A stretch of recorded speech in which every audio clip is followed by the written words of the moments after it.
নমস্কাৰ, আপোনালোকে চাই আছে এবি লাইভ 24। ৰাজনীতিত কোনোবাই হয় দুৰ্দান্ত আৰু কোনোবাজন হয় সৰ্বশান্ত। দুৰ্দান্তসকলৰ আহৰি নাথাকে সেই সকলৰ কথা ভাবিবলে যিসকলে নিজকে উজাৰি দি সৰ্বশান্ত হয়। দুৰ্দান্তসকলে শক্তি, সত্তা আৰু আত্মঅহংকাৰত মগ্ন হৈ থাকে। ক্ষুদ্ৰ ক্ষুদ্ৰ শক্তি লগ লাগি মহাশক্তিৰ সৃষ্টি হয় আৰু সেই মহাশক্তিয়ে তথাকথিত দুৰ্দান্তসকলৰ সৃষ্টি কৰে। ক্ষুদ্ৰ শক্তিসমূহৰ কৌশলীসকলেহে দুৰ্দান্তৰ ওচৰা ওচৰি থাকিব পাৰে আৰু দৃষ্টিতো থাকে। তেওঁলোকেই ছটিয়াই দিয়া কিবা কিবি গ্ৰাস কৰি উদৰ পুৰাব পাৰে। আনহাতে নিজকে সৰ্বশান্ত কৰা আন এক শ্ৰেণীয়ে অনাহাৰে উজাগৰে অনিদ্ৰাই দিন ৰজনী পাৰ কৰে। এয়াই বাস্তৱ, এয়াই হৈছে ৰাজনীতি, বাস্তৱ কথা।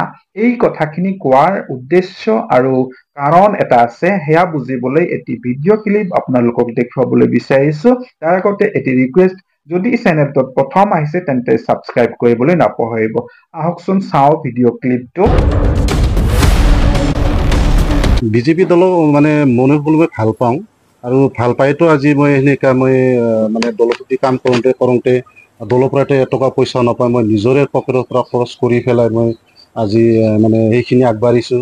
আৰু এনেকুৱা হৈছে যে মই মাটিও বিক্ৰী কৰিছোঁ, কিবাও কৰিছোঁ, কিন্তু দলৰ আগত মই কলিও তাৰমানে দলৰ মানুহবিলাক নামানে। মই এটা লাষ্ট সিদ্ধান্ত লৈছোঁ যে মই সেইখিনি ধাৰটো মাৰাৰ কাৰণে আজি মই কিডনী এটা বিক্ৰী মই কৰি পেলাই মই তাৰখিনি মুক্ত হৈ থাকিম। ৱাৰ্ড মেম্বাৰটো যেতে চিট লাগে মোৰ বিজেপি দলৰে আমি কেণ্ডিডেট ছাকচেছ কৰাই দিছোঁ। বৰ্তমান মই উত্তৰ নলবাৰী ST মৰ্চাৰ মই সম্পাদক দায়িত্বত আছোঁ। এই কাম কৰোঁতে দলৰ পৰা এটকা পইচা নাপায়, মই নিজৰে পকেটৰ পৰা খৰচ কৰি পেলাই মই আজি সেইখিনি আগবাঢ়িছোঁ। কোনোবালে এইটো ছুচাইড হয়, মই এতিয়া ছুচাইড হৈ মৰিব নোৱাৰোঁ, কাৰণ মোৰ এটা ছোৱালী এটা ল'ৰা আছে, লগত মোৰ ফেমিলি আছে।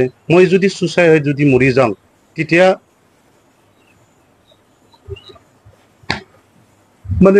মানুহবিলাক চান্সে ল'ব কিহৰ কাৰণে মৰিব বিচাৰিছে বুলি। আপোনালোকৰ ওচৰত মই অনুৰোধ কৰিছোঁ যে আপোনালোকে কোনোবা যদি ব্যক্তিক যদি কিডনী লাগে, তেতিয়া আপোনালোকে মোৰ সেই মোবাইল নম্বৰটো কণ্টেক্ট কৰি লৈ পেলাই হেৰি কৰিব।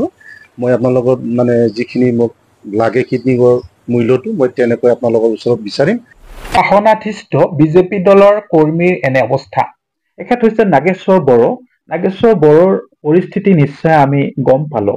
তেন্তে ক'ত থাকিল সবকা সাথ সবকা বিকাশৰ শ্লোগান? নিজৰ দলৰ কৰ্মীয়ে কিডনী বিক্ৰী কৰিবলৈ ওলাইছে, ৰাইজৰ সবকা সাথ সবকা বিকাশটো এইটো বহু দূৰৰ কথা। এখেত হৈছে নলবাৰীৰ ST মৰ্চাৰ সম্পাদক। এখেত নলবাৰীৰ মন্ত্ৰী আছে এগৰাকী, জয়ন্ত মল্ল বৰুৱা ডাঙৰীয়া। মন্ত্ৰী ডাঙৰীয়া, আপুনি কি কৰি আছে? আপোনাৰ তলতীয়া, আপোনাৰ দলৰ কৰ্মীৰ, আপোনাৰ নিজ জিলাৰ কৰ্মীৰ এনেকুৱা অৱস্থা আপুনি নাচায় নেকি? এনেকুৱা পৰিৱেশ, এনেকুৱা যাতে পুনৰাবৃত্তি কতো নহয়। এয়া কিন্তু বাস্তৱ সত্য। প্ৰত্যেক দলতে এনেকুৱা, বিজেপি কি কংগ্ৰেছ দল, চবতে এনেকুৱা কিছুমান থাকে, এলাগি কৰি থৈ দিয়ে। দলৰ কৰ্মীসকলক খবৰ কোনোদিনে নলয়, এনেকুৱা অৱস্থা হৈ থাকে। তো এয়া হৈছে বাস্তৱ সত্য। এনেকুৱা যাতে আৰু এই নাগেশ্বৰ বড়োৰ নিচিনা কাৰো নহয়, এনেকুৱা ঘটনা যাতে পুনৰাবৃত্তি নহয়। দলীয় কৰ্মীসকল যাতে এটা কৃতিত্ব পায়, কৃতিত্ব দিবলৈ যাতে ওপৰৰ ঊৰ্ধ্বতন কৰ্মীসকলে কৃপণালি নকৰে, তাৰ কামনা কৰিছো। নিশ্চয় আপোনালোকে অনুধাৱন কৰিব পাৰিছে ঘটনাটো কি হৈ গৈ আছে। পৰৱৰ্তী আন এটি ভিডিঅ'ত লগ পোৱাৰ আশাৰে আজিলৈ ইমানতেই। ধন্যবাদ। জয় আই অসম।